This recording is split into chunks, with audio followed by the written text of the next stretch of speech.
In this video, we're going to show you detailed methods of how to deal with plants once you've pruned them.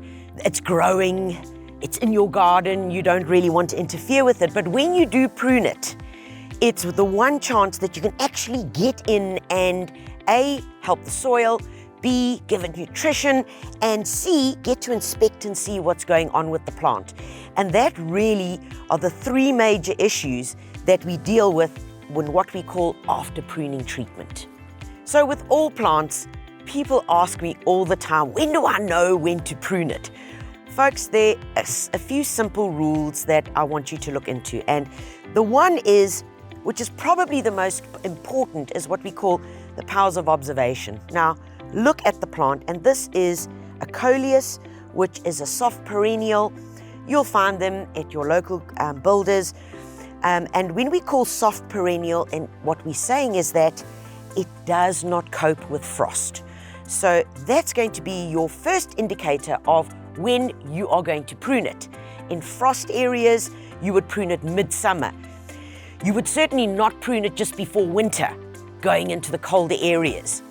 So where there's no signs of frost, in other words, in your high autumn or in your midsummer, when they start getting leggy, that's when you would prune your perennials, soft perennials.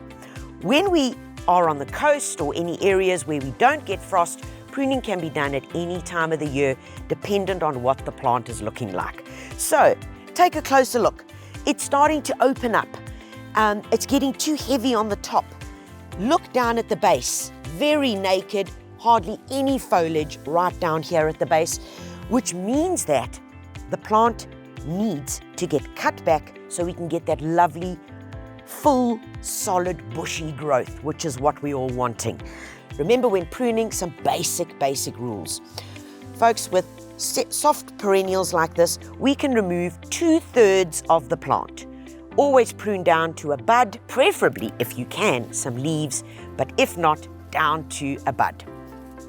What I want you to do, which is the next thing, is remove any spindly, weak growth. And it's important to do that because we then open up and give the plant lots of air and light. And remember, we only want to keep the strong guys because that's what we want to grow for the next season. So these little guys, very spindly, all we do is we simply just nip them off, and that is our beginning. Pruning is done, and I know it looks a bit hectic, but you've got to trust me because in nature, that is taken care of. So it's important for us to do that, which then encourages the new growth. Right, in the soil that we've got here around the plant, you can see that normally we would not have an opportunity to get in here, feed the plant, work around it. And folks, this is the secret weapon. Once the pruning has been done, you can certainly see how much space we've got to work in. And that is key because this is the only opportunity that we've got to get into the soil and feed the soil. The plants are looking a whole lot better, I have to admit, plus the fact that I know we've given this major pruning, removed 2/3 off, and they are going to rejuvenate, especially when we finished with the after pruning treatment. Now, our options here are to use various fertilizers. Now, folks, everybody has their own preference of what they can use. I prefer using organic fertilizers. I've got a Bio Ocean, which is chicken litter together with seaweed. This is a chicken litter base as well, which is a 315 organic. There are chemical alternatives as well. What is most important is that you are using something with oomph. In other words, not a liquid fertilizer.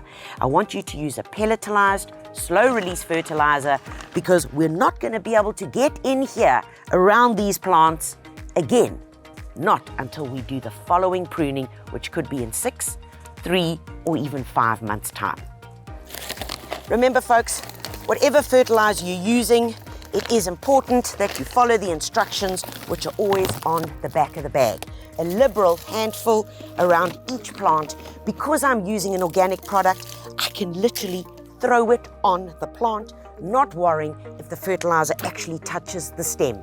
If, however, we were using a chemical fertilizer, well, in that case, you do not want it to touch any of the plant growing parts at all.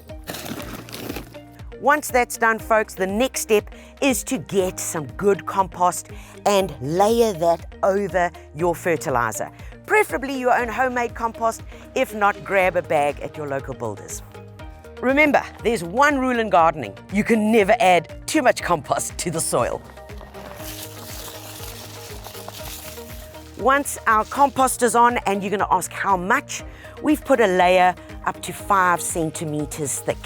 And that we are now feeding the soil with good organic content added to the organic fertilizer. And you know, if you've got a high organic content in your soil, a couple of things are going to happen. Your nutrition is easily available. You've got better drainage and you have got better microbial activity. Once we've done that, all I want you to do is take your garden fork and just gently work your compost and your fertilizer just into the soil. You'll notice I'm not going in very deep. It's about half the length of your standard garden fork. And one thing I do want you to take caution of is that you haven't piled up too much around the stems. So if you have, just simply get your hand in there and just pull it away a bit. The reason why I'm doing that is if it goes too high, especially with soft perennials, it can actually cause rot, what we call stem rot or collar rot.